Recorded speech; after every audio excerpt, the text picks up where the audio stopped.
Hello, chess friends. So in this video, we're gonna have a look at a brilliant chess game played by Anish Giri. So this was Anish Giri playing white against Nepomniachtchi. This was the finals of the Magnus Carlsen Invitational 2021. So this position came out of a French advanced, and currently both of them have quite an excellent position. They have very comfortable positions, and yeah, both of them have freedom of choices. And this is the moment where Anish Giri, really showing his class, went on and squeezed his opponent. So the first move that white played here was g3. Now this is an excellent move. In fact, it blocks the bishop, so he's biting on a gray knight. Another thing it does is this knight on g6 is now running out of squares. It can't go to h4, can't go to f4. Also, the square on e5 is not available. So this is an excellent move. Also, it makes some room for the king. So quite an excellent move from Anish. Now, black goes ahead and plays h5. It's a risky continuation. Now, each time your opponent makes a move, one of the questions you should ask yourself is what is the weakness of this particular move? The weakness of this move is when the pawn was back on h7, it was lending support to the knight on g6. Now that it's advanced, the knight on g6 is no longer protected. So what you play is bishop to d3. So improving your pieces as well as targeting the knight on g6. Now he has to make a decision. So he plays knight c to e7, not losing his castling rights. The knight goes over here. This knight can also in the future jump onto f5. So how should white continue here? White in the game played knight to e3. This is again an excellent move. You can see white is playing very positionally. He's getting one piece at a time into the game. So he's improving. This knight on c2 was not doing much over here. And he just jumps into the game with knight e3. So here we continue with h4. Again, ask yourself what is the weakness of the last move? The pawn on h5 was previously controlling the g4 square, but now that it has advanced, the g4 square is unprotected, and that's why white's that explains white's next move, knight to g4. So Anish knows this thing. Anish, they basically ask themselves the question. It happens basically instinctually, and they just know which is the weakened square. Every move has its plus sides and downsides, and you just have to find the downside to exploit the move. So g4 square was available, so knight jumped into it. The threat is obviously to capture an f6 and check the king. So what should he play? In the game, black played king to f7. Now this is quite an excellent move. Why is it an excellent move? Well, because Nepo decided that the king is far safer in the center. Of course, that means that he can't really push these pawns forward easily because that would expose his king. But this is quite an interesting decision. Another thing is this move uh, plants the seed of a new idea. The idea is black would very much like to play queen f8, queen g7, and queen h7, bringing the queen on the h file. Then all you have to do is capture over here, and mate would be threatened on the h file. This is quite a deadly threat. What should white do? In fact, white can't just sit around. He has to do something. And in the position, Anish played an excellent move, rook to e1, just making some room for the king. So the king, in case of an emergency, can just run away. So that's an excellent move. You know, whenever there's a danger, a super grandmaster can just sense it, and he knows when to play moves like h3 and moves like rook e1 just to give some square or room for the king. So black plays queen to f8. The idea, as we have discussed, is queen g7, queen h7 with some really nasty threats on the h file. How should white continue?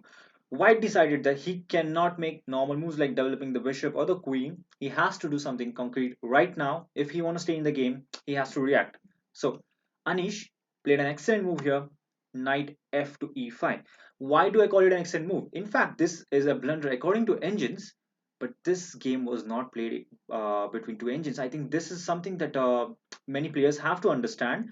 Players criticize players. People criticize players that they made a lot of mistakes, and this is just an absolute error by white. But this was a blitz game, and this is a practical decision by white, and in fact this worked very well. So just remember, it's doesn't matter what the engine says. The engine evaluation is not available when you're playing a chess game. It's just you and your instincts, and you have to make the best of it. So this is quite an excellent decision by Anish. This is a practical try, but there's also bishop to g5 in this position, which was an excellent try. Again, if that was captured, then you get the e5 square, you get some open lines, and that was quite an excellent idea. Bishop g5 was a very interesting move, but Anish went forward with knight f to e5. This is a very interesting sacrifice. and black has to again decide. You can see Anish is always putting black into a mode where he has to make decisions. So this was taken.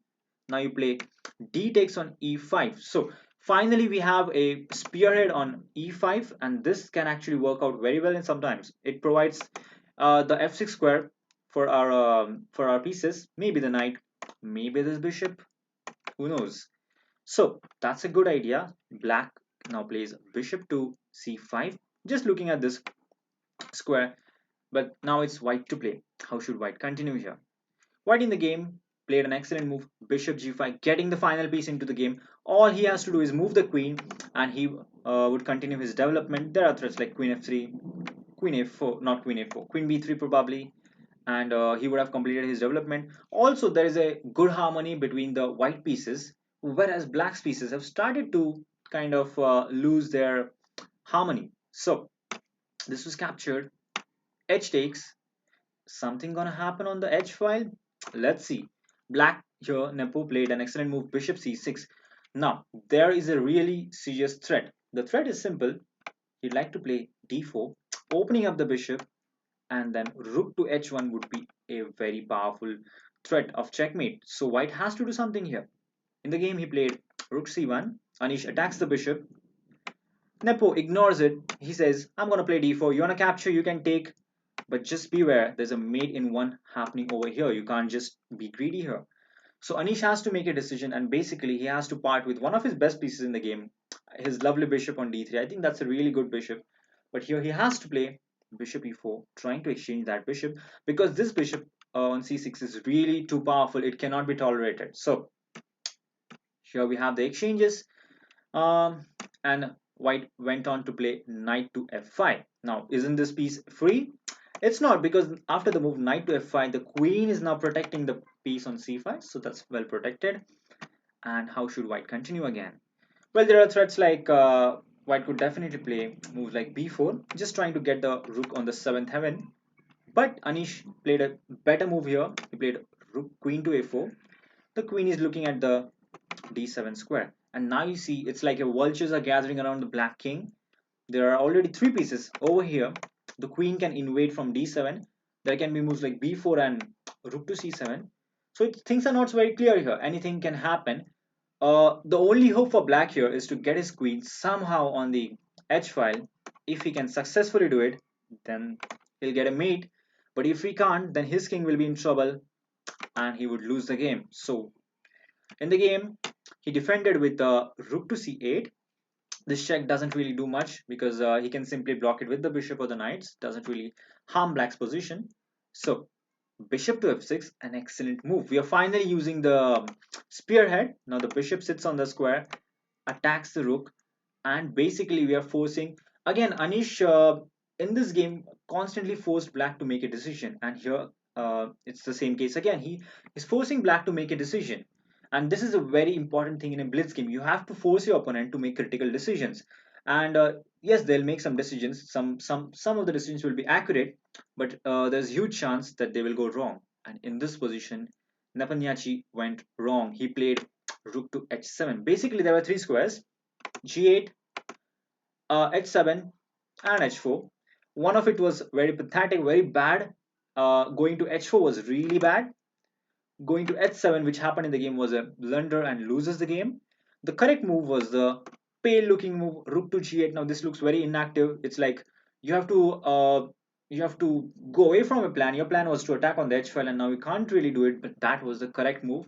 And the engines say, it doesn't really matter what the engines say, but the engines say that black is winning. Of course, instinctively you don't want to put your rook on the g file where it's not doing anything, but this is what happened in the game. Rook to h7.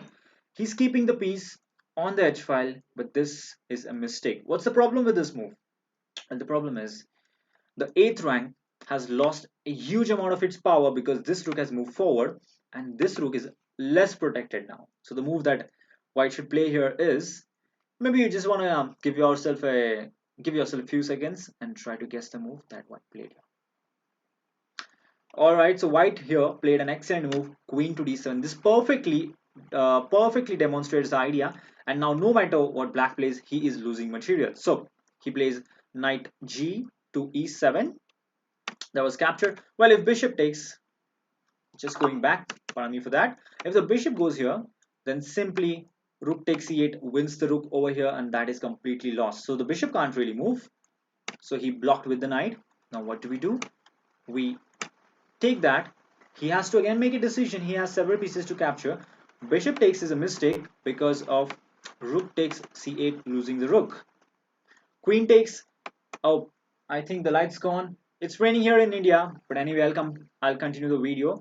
So in this position, he continued with the move queen takes, giving up the whole rook. This was captured. Now there is a serious threat. Knight will plant itself on f6 square, again using the spearhead, and the threat will be to go queen g8, checkmate. All right, so he defends that with bishop b6. The bishop was saved. Now Now white plays knight to f6, renewing the threat of rook g8, rook g7, queen g8, sorry. Rook g7 basically stops the threat, but now white plays another excellent move. All he has to do is get in the position, and white and black is busted here. So queen h8, transferring the queen on the other side. There are huge threats like coming over here, and rook g4, that would be completely lost. So in the game, d3 was played. This is not really a good try. It doesn't really help. Basically, he's threatening to go something like rook takes g3, but he doesn't get the time for that.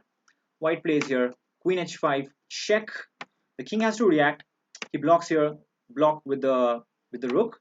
But now white plays a very simple move, rook to g4. That's pin and win. This rook is gonna drop off. There is no way, and this is the position where he resigned. We are just gonna capture and threaten mate over here, and that is completely winning. So it was quite an excellent game, and I think Anish completely used his opponent's weaknesses of the last move, and he constantly he always put Nepomniachtchi under the scope, and he made him to make decisions. I think it's a very good strategy whenever you are in playing a blitz game. You should force your opponent to make decisions, and at one point he will blunder. So hope you enjoyed this game. Sorry for the power cut. I think it's raining here in India, and I just had to complete the video. So hope you enjoyed this. Thank you for watching, and do subscribe to my YouTube channel. More videos are on the way. Bye.